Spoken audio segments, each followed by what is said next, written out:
Meus irmãos, leitura bíblica, na carta de Paulo aos Efésios, no capítulo 1.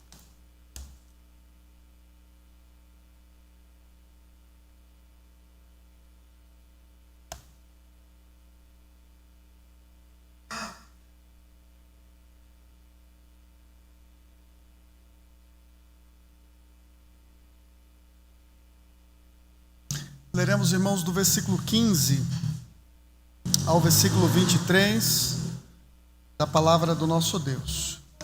Nós vamos fazer uma pausa aqui, meus irmãos, na exposição do livro de Daniel, para tratarmos sobre este trecho de Efésios 1, do 15 ao 23.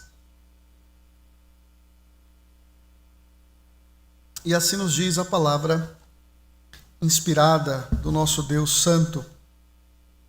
Por isso também eu, tendo ouvido a fé que há entre vós no Senhor Jesus e o amor para com todos os santos, não cesso de dar graças por vós, fazendo menção de vós nas minhas orações, para que o Deus de nosso Senhor Jesus Cristo, o Pai da glória, vos conceda espírito de sabedoria e de revelação no pleno conhecimento dele, iluminados os olhos do vosso coração, para saberdes qual é a esperança do seu chamamento, qual a riqueza da glória da sua herança nos santos, e qual a suprema grandeza do seu poder para com os que cremos, segundo a eficácia da força do seu poder, o qual exerceu ele em Cristo, ressuscitando-o dentre os mortos e fazendo-o sentar à sua direita nos lugares celestiais, acima de todo principado e potestade e poder e domínio, e de todo nome que se possa referir não só no presente século, mas também no vindouro. E pôs todas as coisas debaixo dos pés, e para ser o cabeça sobre todas as coisas o deu à igreja, a qual é o seu corpo, a plenitude daquele que a tudo enche em todas as coisas. Que o Senhor nos abençoe, meus irmãos, e que o nosso Deus nos edifique nesta hora. Vamos orar ao Senhor nosso Deus. Soberano Pai, clamamos ao Senhor nesta noite, que o Senhor, com a tua graça infinita, nos traga iluminação e compreensão da tua palavra. Esteja, ó Deus, com a tua igreja, edificando-a e fazendo com que o teu povo, ó Deus, viva uma vida aquecida pelo poder do Espírito Santo do Senhor. Sejamos homens e mulheres dedicados à causa do Senhor, pessoas piedosas, com um coração encharcado da tua presença e da tua graça, e que sejamos pessoas tomadas, ó Deus, por uma compreensão poderosa do que o Senhor realizou por nós em Cristo Jesus. Que a tua boa mão esteja conosco, nos ajudando e nos guiando. É a nossa oração no nome de Jesus, para a tua glória. Amém. Meus irmãos, esta epístola inicia com uma avalanche de adoração na presença do nosso Deus. O apóstolo Paulo começa esta carta adorando ao Senhor, e à medida que ele celebra o Deus triuno, é como se o conteúdo começasse de forma pequena e ele fosse tomando um corpo, como uma bola de neve, uma grande avalanche, que começa pequena e começa a se desenvolver até que ela se torne grandiosa, poderosa. Paulo celebra o Deus triuno, mostrando que esse Deus é o Deus que nos predestinou antes da fundação do mundo. Esse Deus é o Deus que nos amou em Cristo e que nos predestinou nele em Cristo para adoção de filhos. E pelo precioso sangue de Cristo, nós fomos redimidos.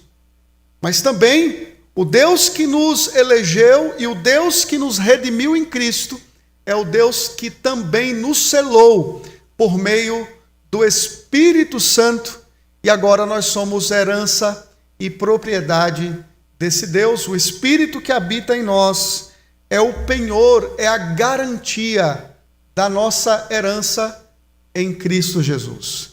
Que coisa gloriosa, meus irmãos. E agora, a partir do versículo 15, o apóstolo Paulo, ele linka o seu assunto com o assunto anterior, agora intercedendo, agradecendo e intercedendo pela igreja, para que ela tenha uma compreensão ampla e profunda de tudo aquilo que o Senhor Deus realizou em Jesus Cristo. Muitas vezes, meus irmãos, nós estamos na igreja, temos uma compreensão muito superficial e muito rasa de tudo aquilo que Deus realizou por nós em Cristo. E esta compreensão superficial e rasa é o que nos impede de uma vida mais profunda, de uma comunhão mais intensa com o nosso Deus. E o que Paulo está fazendo aqui é exatamente orar a Deus, agradecendo pelas coisas boas da igreja, mas ao mesmo tempo intercedendo para que ela usufrua de um conhecimento muito mais amplo e muito mais profundo do Senhor. Portanto, que esta seja a tua oração nesta noite, a oração de quem almeja um conhecimento mais elevado e um conhecimento mais profundo daquilo que Deus em Jesus Cristo realizou por você na cruz do Calvário. Por isso, o tema desta noite é ore ao Senhor. Ore ao Senhor da igreja. Ore ao Senhor da igreja, em primeiro lugar, agradecendo pelo crescimento espiritual. Ore ao Senhor da igreja, agradecendo em primeiro lugar pelo crescimento espiritual. Veja do versículo 15 até o versículo 16, que o apóstolo Paulo diz o seguinte: por isso também eu, tendo ouvido a fé que há entre vós no Senhor Jesus e o amor para com todos os santos, não cesso de dar graças por vós, fazendo menção de vós nas minhas orações. O apóstolo Paulo não cessava de dar graças a Deus, e ele agradecia quando? Incessantemente. Em todo momento, o apóstolo agradecia a Deus pela vida desta igreja, pelo amor e pela fé que ela nutria no coração, que ela evidenciava. E ele deixa claro isso, que o objetivo desta gratidão é exatamente a maneira como esta igreja vivia na presença do Senhor. É a sua fé bendita, é o amor para com todos os santos. É uma igreja que evidenciava amor, que evidenciava cuidado, que evidenciava carinho uns para com os outros. E talvez nós poderíamos nos perguntar: será que esta fé era uma fé perfeita? Este amor era um amor perfeito? Será que esta igreja era uma igreja de uma postura totalmente irrepreensível? Certamente que não. No capítulo 4, nós perceberemos que o apóstolo Paulo enfatizará a importância da unidade da igreja. E ele também exortará a igreja para que ela seja cheia do Espírito Santo. Ele exortará a igreja para que ela se revista do novo homem, para que ela deixe palavras pejorativas que envolviam imoralidades, para conversar em palavras mais edificantes, que produziria a edificação da igreja. Enfim, o apóstolo Paulo trará várias instruções para esta igreja, certamente porque ela não era uma igreja perfeita. Mas Será que Paulo também está sendo aqui hipócrita ao agradecer a Deus pela fé e pelo amor desta igreja? Obviamente que não, meus irmãos.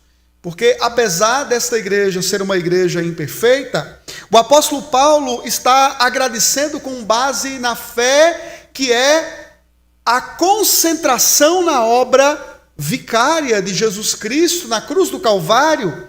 É a fé, são pessoas que são revestidas pela justiça de Jesus Cristo na cruz do Calvário, e essas pessoas de alguma forma estão expressando essa dependência e esta confiança na justiça de Jesus Cristo, que os reveste e que os capacita para uma vida na presença do nosso Deus.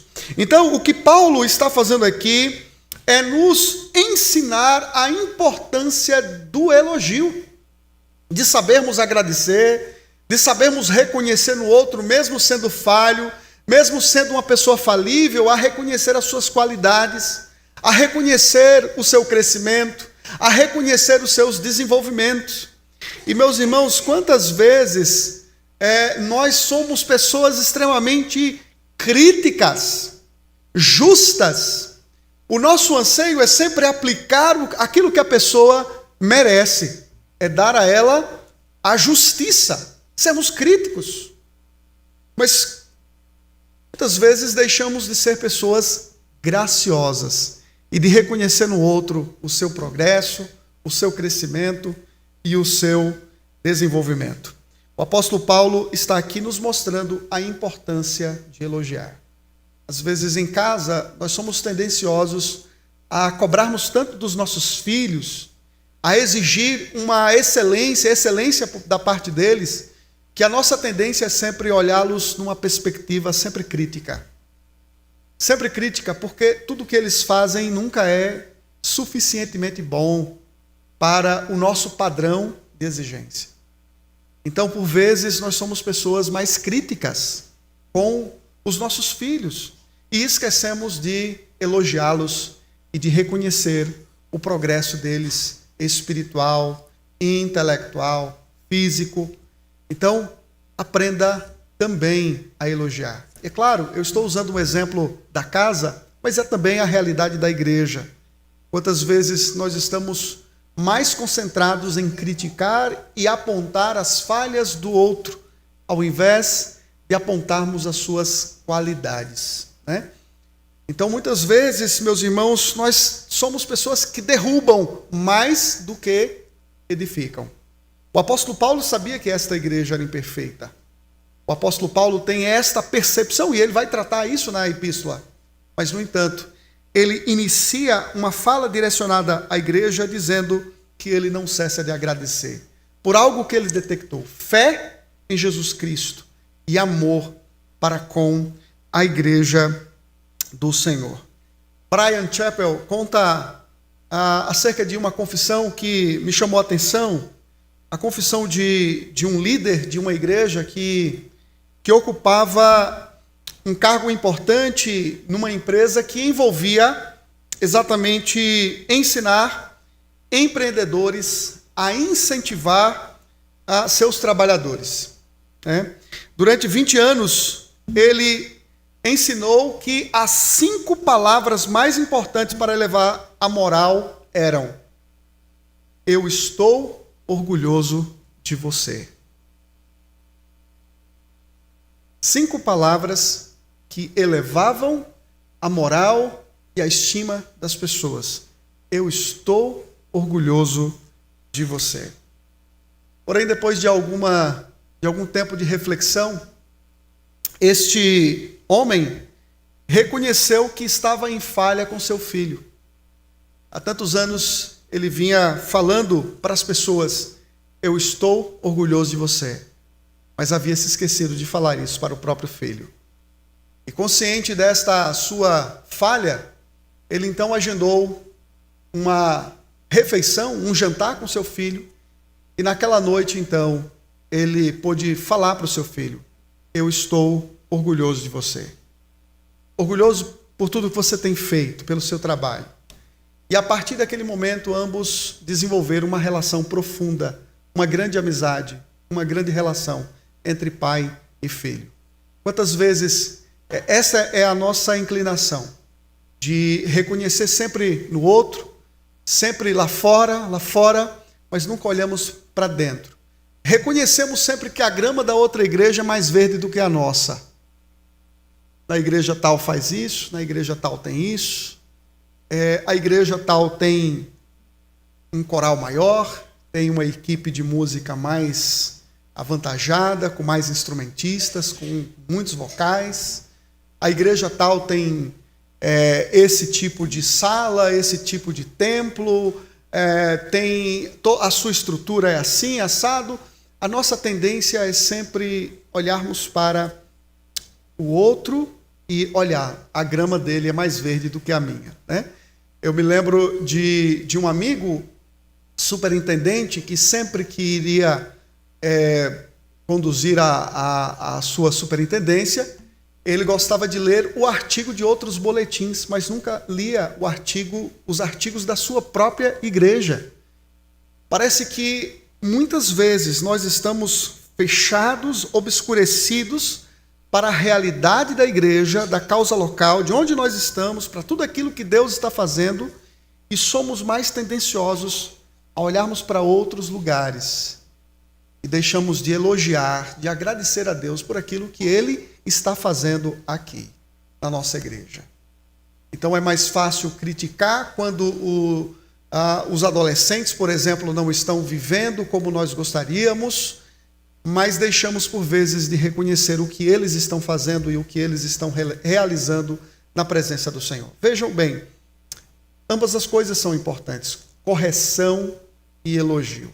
Nós precisamos aprender a abordar as falhas e tratá-las à luz da palavra de Deus, mas ao mesmo tempo precisamos reconhecer as qualidades e aquilo que as pessoas fazem que glorificam e que exaltam o nome do Senhor. Qual foi a última vez que você elogiou alguém na igreja? Qual foi a última vez que você elogiou o teu filho por alguma coisa boa que ele fez? Pare para pensar nisso. É importante que a igreja ela saiba, e eu não estou aqui focando apenas na responsabilidade dos pais, mas pensem em vocês também, crianças. Pensem em vocês também, adolescentes. Quantas vezes, qual foi o dia que você deu um elogio para o teu pai, que você elogiou a tua mãe, que você agradeceu a Deus pela vida deles, por tudo que vocês têm recebido, pelo amor, pelo carinho, pelo investimento? Qual foi a última vez? Nós aprendemos à luz da palavra de Deus que nós precisamos agradecer incessantemente pelas coisas boas que Deus tem feito na vida dos nossos, tanto na igreja, como em casa, como fora, nos lugares onde estamos. Ore ao Senhor da igreja. Em primeiro lugar, agradecendo pelo crescimento espiritual. Em segundo lugar, intercedendo por conhecimento mais profundo. Veja no versículo 17, que na sequência e do raciocínio do apóstolo Paulo, no versículo 16, não cesso de dar graças por vós, fazendo menção de vós nas minhas orações, para que o Deus de nosso Senhor Jesus Cristo, o Pai da glória, vos conceda espírito de sabedoria e de revelação do pleno conhecimento dele. Possivelmente aqui, irmãos, eu concordo com alguns estudiosos, que espírito aqui, com a letra inicial minúscula, seja uma referência ao Espírito Santo. O Espírito de Deus, né? Então seria a ideia, para que o Deus de nosso Senhor Jesus Cristo, Pai da glória, vos conceda o espírito de sabedoria e de revelação no pleno conhecimento dele. Quem é que nos dá pleno conhecimento dele? O próprio Espírito Santo, que é o espírito de sabedoria e o espírito de revelação. Então, o apóstolo Paulo está aqui intercedendo a Deus Pai, para que, por meio meio do seu Espírito, a igreja tenha todos os recursos necessários para um conhecimento mais profundo do Senhor. Veja, ele já havia adorado o Deus que elege, o Deus que redime e o Deus que sela. Ele já havia adorado a Trindade pela sua obra magnífica da eleição, da redenção e da aplicação desta obra. E agora a sua intercessão é que a igreja tem uma compreensão muito mais profunda dessas coisas. Portanto, irmãos, não podemos olhar para a doutrina da eleição e para a doutrina da Trindade de forma meramente superficial. O que Paulo procura fazer aqui é exatamente pedir a Deus que a igreja não se relacione com ele de forma automática, né? Ou seja, às vezes nós imaginamos que a relação com Deus ela está no piloto automático, né? E nós sabemos que uma relação, para que ela se torne profunda e para que ela se torne verdadeira, se faz necessário esforço, dedicação, consagração. Talvez, quando uma pessoa se casa, no início da relação, o convívio ele é profundo, ele é verdadeiro, ele é intenso, ele é poderoso naquele primeiro momento. Mas se o casal não tomar todo o cuidado, o que vai acontecer? Aquela relação vai se esfriar, a relação pode se tornar prejudicial. Por quê? Porque o casal não alimentou uma relação profunda, não se esforçou por isso e a relação acaba se tornando, por vezes, superficial.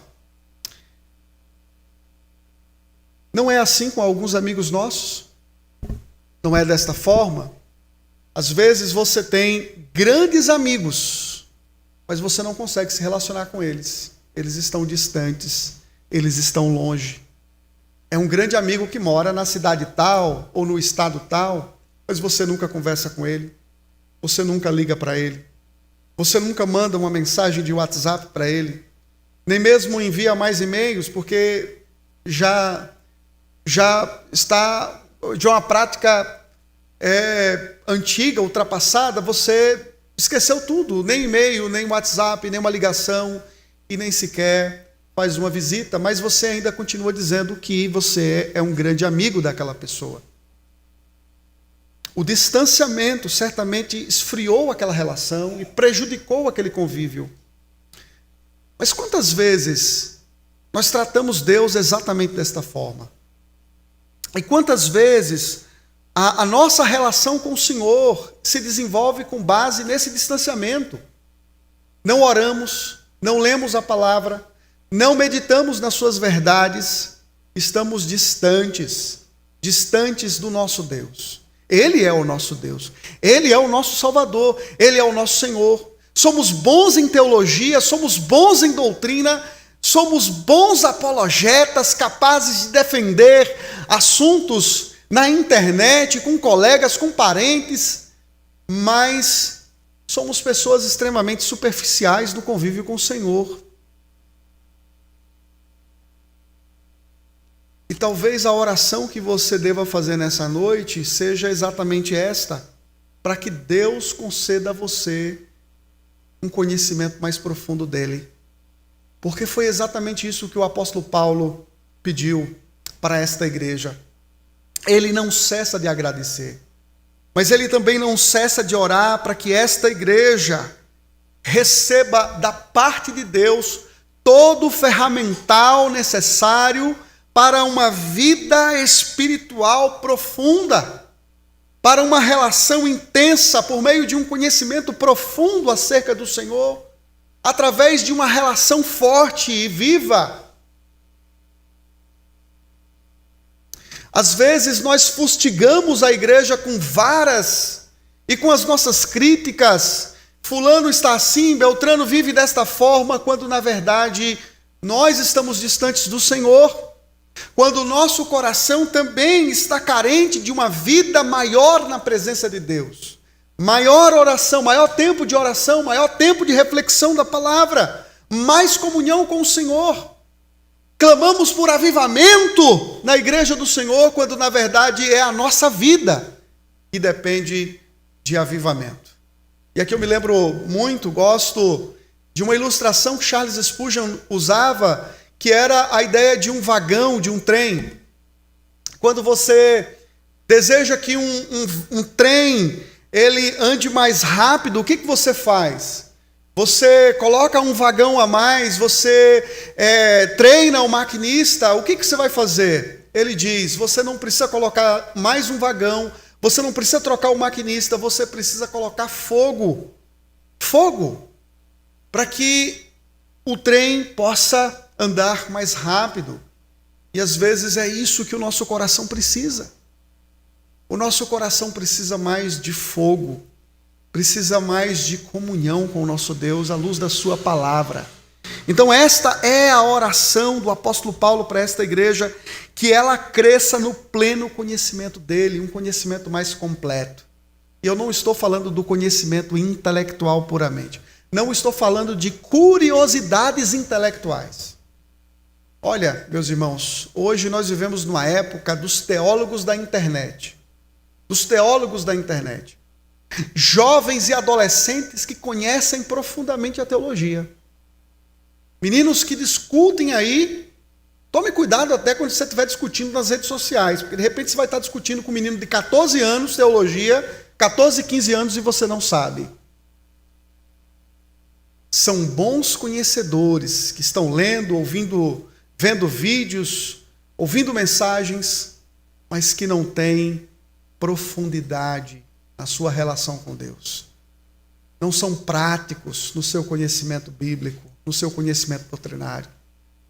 Levam uma vida ímpia e impiedosa diante de Deus.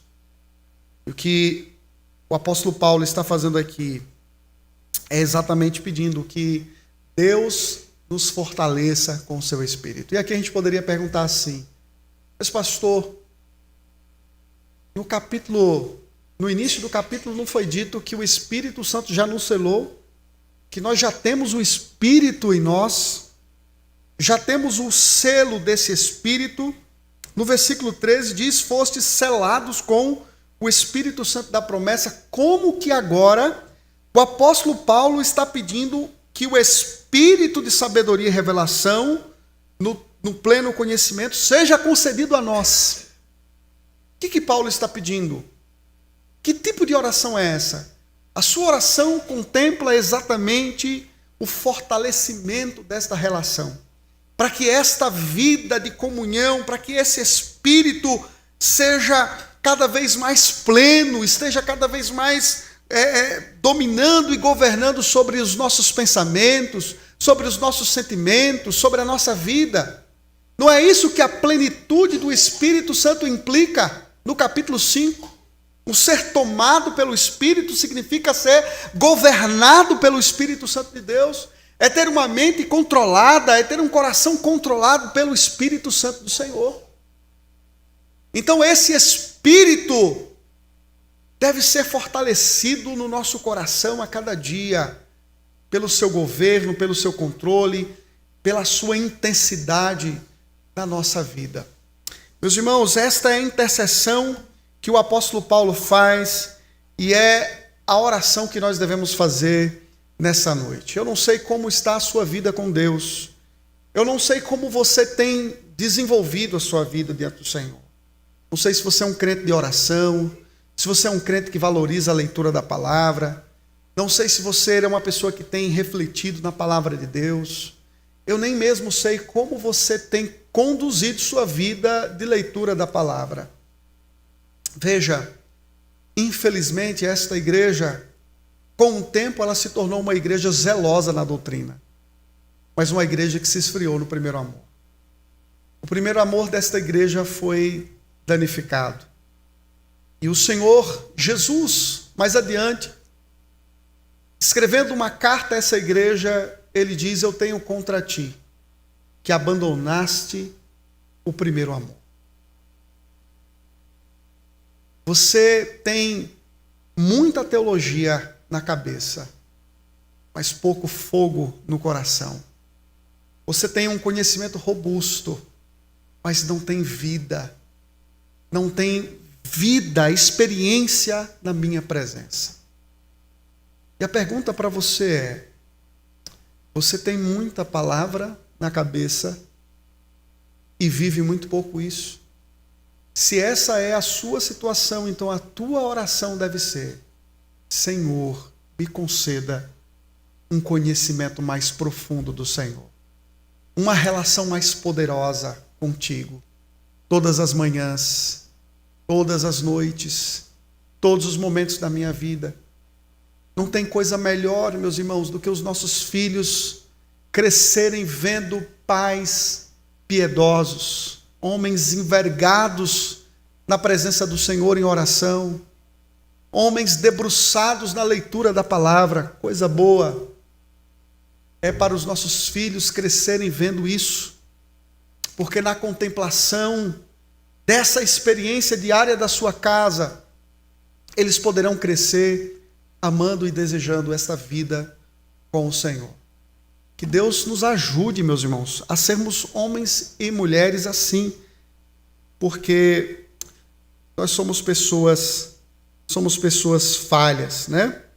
D.A. Carson diz o seguinte: você sente que conhece suficientemente bem a Deus? Você sente que conhece suficientemente bem a Deus? Na verdade, quanto mais conhecemos Deus, mais queremos conhecê-lo melhor. Quanto mais conhecemos Deus, mais queremos conhecê-lo melhor.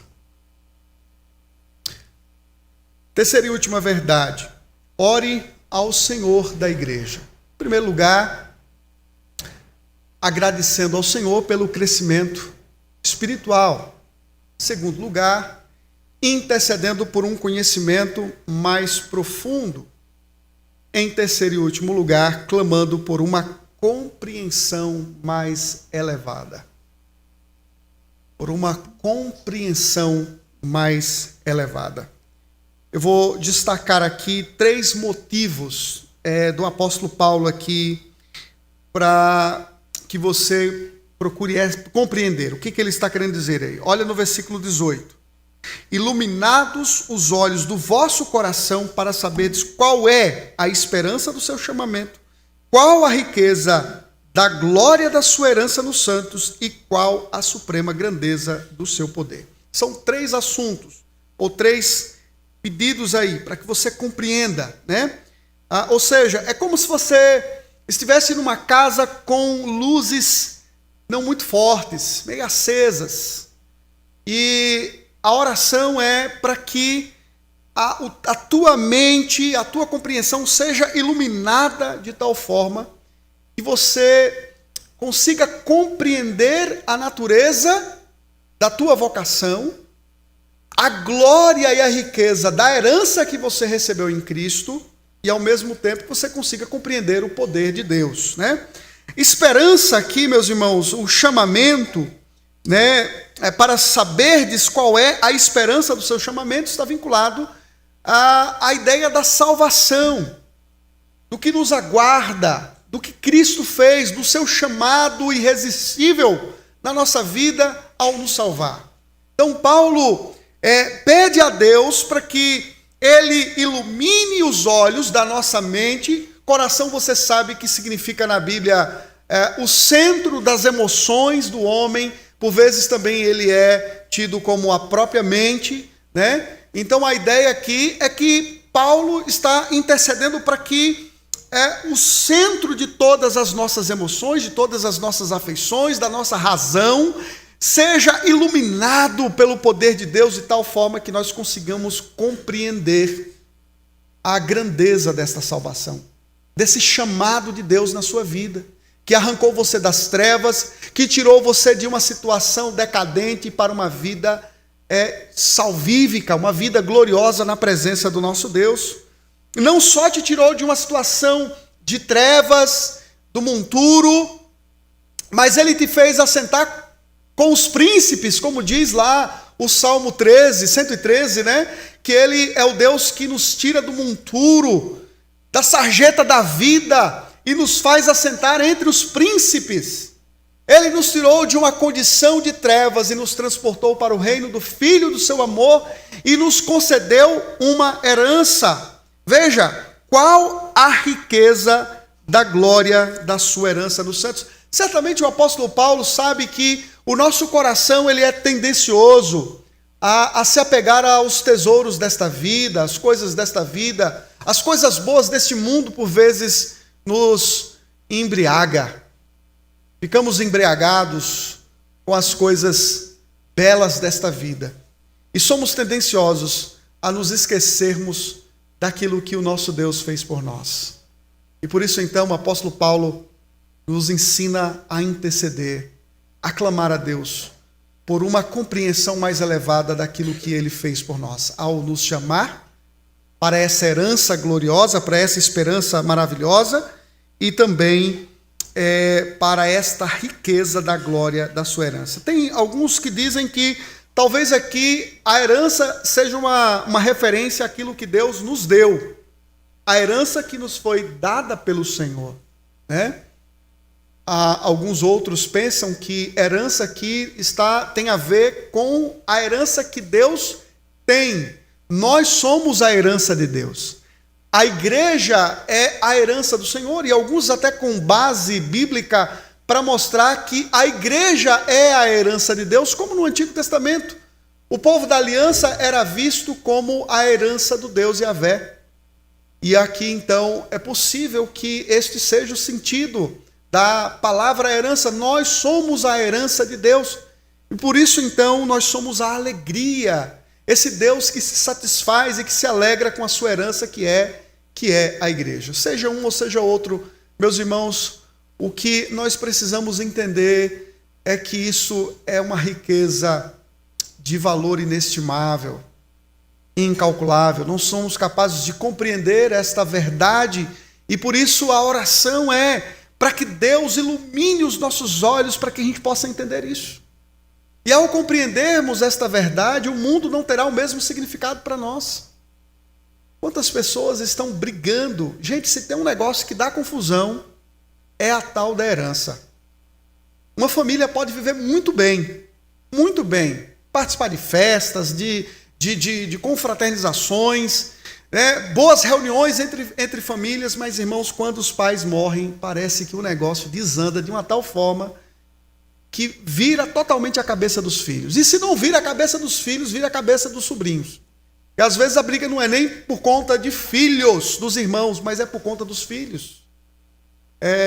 E eu me lembro de conversar com uma pessoa que estava em guerra com o seu irmão por conta disso. E pensar, meu querido, você está brigando por isso. Isso é passageiro, isso passa. Isso tudo é muito efêmero. Hoje você tem, amanhã você não tem mais. Nós temos uma herança que é infinitamente melhor do que esta. Esta herança, sim, é preciosa, é riquíssima, é gloriosa. Quando nós somos capazes de entender o que Jesus Cristo fez por nós, essas coisas não têm toda a importância que nós queremos dar. Eu não estou dizendo que você deva abrir mão das tuas heranças, mas eu estou dizendo que não vale a pena você brigar e se intrigar com a tua família por conta disso. Não sei se é o teu caso, ou de quem quer que seja. O que eu estou dizendo é que aquilo que Cristo conquistou por você tem valor infinito diante de todas essas coisas fúteis desta vida. Que os nossos olhos estejam voltados para aquilo que Cristo fez e conquistou por nós.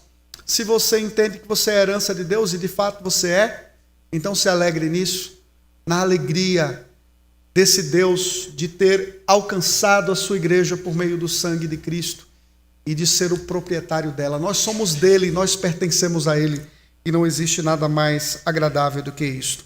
E o texto continua dizendo aí, meus irmãos, então, ele pede iluminação para que a gente consiga compreender a esperança do nosso chamamento, a riqueza da nossa glória, da herança dos santos, ou nos santos, né? E o versículo 19, qual a suprema grandeza do seu poder?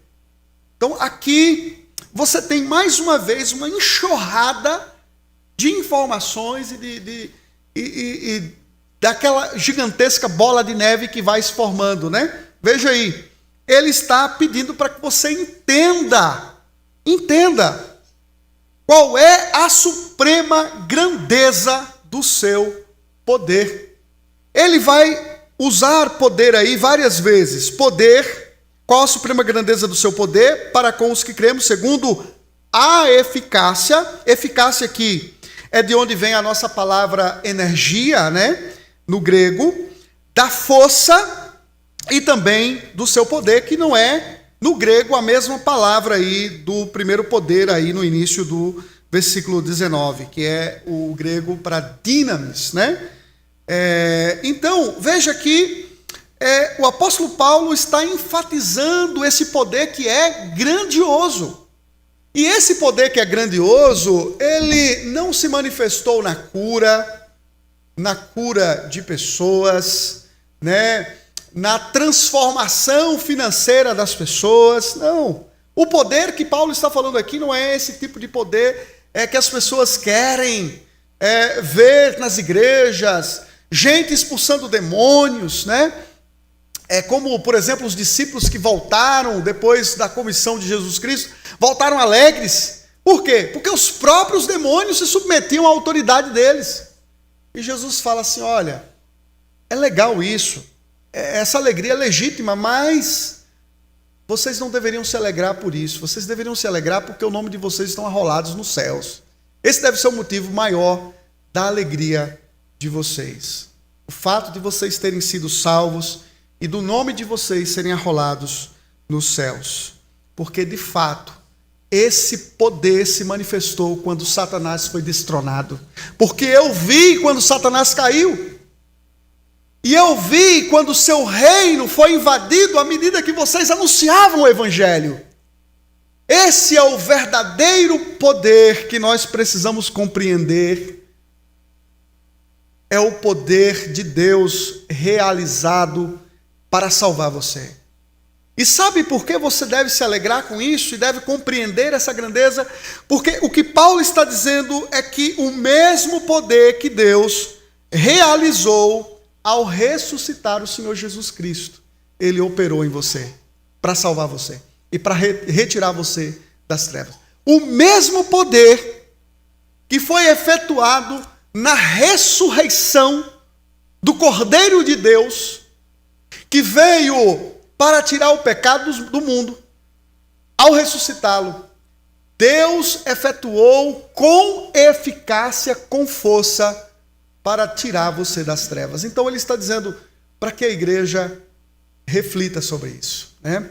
É o que ele fala no versículo 20, o qual exerceu ele em Cristo, ressuscitando dentre os mortos e fazendo-o sentar à sua direita nos lugares celestiais. Eu estava lendo um dos comentários ou um dos estudiosos desta passagem e ele contou uma história muito interessante de uma senhora da sua igreja que estava muito doente e ele ficou sabendo que essa senhora estava internada e ele procurou visitá-la antes que, na consciência de que ela estaria à beira da morte. E ao chegar no hospital, ele a encontrou sentada à beira da cama e falando para ele que a morte não a venceria, que ela superaria esse obstáculo e que não seria vencida pela morte. E ele conta que essa era a grande expectativa daquela senhora, que aguardava uma cura, mas o fato é que esta senhora veio a falecer por conta desta enfermidade. Ela morreu, foi sepultada, e o poder da morte certamente a levou à decomposição. A decomposição. Como tem levado muitas pessoas à decomposição. Por nós mesmos, meus irmãos, nós não somos capazes de vencer esse inimigo tão incômodo. que é a morte. A morte é um incômodo para qualquer um. É um incômodo para você, é um incômodo para mim. Todos os dias, quando nos deparamos com os noticiários e nos deparamos com a realidade da morte, isso gera uma angústia no nosso coração, uma dor na nossa alma, porque é algo que por nós mesmos nós não somos capazes de vencer. Você vai morrer, eu vou morrer, todos morreremos um dia, mas na certeza de que somente um venceu a morte, de que o poder de Deus foi revelado ao ressuscitar o seu Filho. E esse mesmo poder que ressuscitou Jesus Cristo, ele me salvou, ele me alcançou, ele me tirou das trevas, ele me deu nova vida, ele me libertou do império das trevas, de uma vida de pecado, de uma vida de vícios, de uma adolescência manchada e marcada por álcool, por cigarros e tantas outras coisas. Esse poder foi lá e me alcançou, me tirou da escuridão e me deu nova vida e me deu uma nova realidade. E Paulo nos convoca a pedirmos a Deus a compreensão deste poder, da nossa herança, da nossa esperança, mas também deste poder que Deus realizou em Cristo.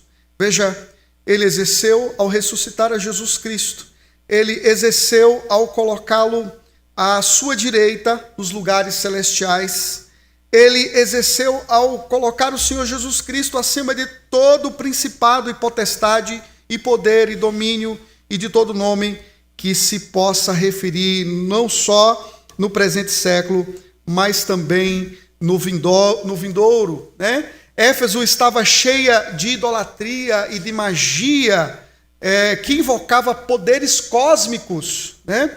Pelo nome. E Cristo é infinitamente maior que todos os espíritos bons e maus. Lembre-se que em Éfeso estava a deusa Diana, a deusa da fertilidade, a deusa do poder, né? A grande deusa Diana, como é dito lá em Atos, né? De que as pessoas adoravam e veneravam.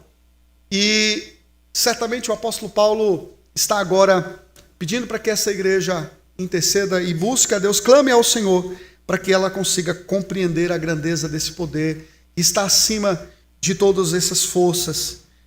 Ele está assentado acima de tudo, de todos esses poderes idolátricos e de todas essas forças cósmicas, porque ele é o Senhor de todo o universo, né?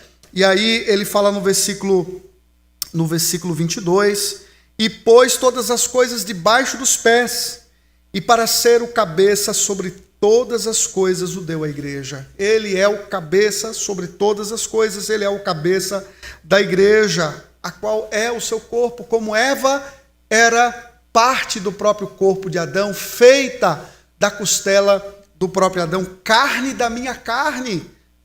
Foi a declaração de Adão naquele momento em que Eva foi criada. A igreja é parte de Cristo porque ela é plenificada em Jesus Cristo. Jesus é a plenitude da sua igreja e a sua igreja é a sua própria plenitude, porque ele a plenificou. Veja, a qual é o seu corpo? A plenitude. Quem que é a plenitude? A igreja é a plenitude de Cristo, que a tudo enche em todas as coisas. Mas por que a igreja é a plenitude de Cristo? Porque Cristo a preencheu. Porque ela é parte de Cristo. Aqui nós temos a ideia da união mística, né? Ou da união da igreja com o Salvador. Ela está vinculada a ele. Ele é o cabeça desta igreja. Por isso, ele é aquele que enche todas as coisas. A sua igreja e todo o universo, por meio desta igreja, que leva o seu propósito, que leva a sua mensagem, que leva o seu plano a todos os povos, né? Veja que lá no capítulo 3, ele diz assim, no versículo 8 em diante: a mim, o menor de todos os santos, me foi dada esta graça de pregar aos gentios o evangelho das insondáveis riquezas de Cristo, e manifestar qual seja a dispensação do mistério desde os séculos ocultos em Deus, que criou todas as coisas para que, pela igreja, a multiforme sabedoria de Deus se torne conhecida agora dos principados e potestades nos lugares celestiais, segundo o eterno propósito que estabeleceu em Cristo Jesus, nosso Senhor, pelo qual temos ousadia e acesso com confiança mediante a fé nele. É esta igreja que leva a multiforme sabedoria de Deus. Portanto, meus irmãos, você tem orado ao Senhor, você tem buscado a Deus por uma vida espiritual mais profunda. Se você não tem feito, quero convidar você a fazer nesta noite. Primeiro, ore ao Senhor. Ore ao Senhor. Agradecendo pelo crescimento espiritual, intercedendo por um conhecimento mais elevado ou por um conhecimento mais profundo e clamando a Deus por uma compreensão mais elevada da esperança da nossa salvação, da riqueza da nossa herança e do poder de Deus que Ele efetuou em Jesus Cristo ao ressuscitá-lo, ao colocá-lo à sua direita e colocar todas as coisas debaixo dos seus pés, porque Ele é aquele que enche todo o universo, porque Ele é o Senhor do universo, é o Senhor da sua igreja, que é a sua plenitude, porque é plenificada por Ele mesmo, pelo próprio Cristo. Eu quero concluir dizendo o seguinte, que talvez você tenha procurado muitas coisas na vida, muitos tesouros, e talvez você queira algo muito importante para você e está buscando fora, quando na verdade o que você precisa está aqui, está bem perto de você. Eu tenho falado isso para as meninas, para os adolescentes, às vezes estão procurando um namorado lá fora, quando às vezes o namorado está bem pertinho, está bem aqui, pertinho de você, e você não é capaz de enxergar e de ver que o seu melhor está bem perto, mas você não enxerga. E quando Deus abre então a tua visão, você consegue ver aquele poço, aquela joia rara que Deus preparou para você. Talvez seja assim com a sua fé e com a sua vida com Deus. Você está procurando algo lá fora, quando na verdade está bem pertinho de você, o tempo todo. Você só precisa ver.